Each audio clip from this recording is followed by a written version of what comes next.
We're having some serious snow this morning. You know, it was just 75 degrees like 3 days ago.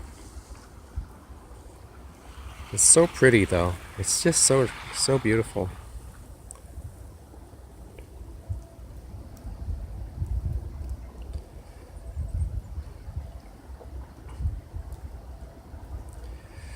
I learned a few years ago to not hate the winter so much.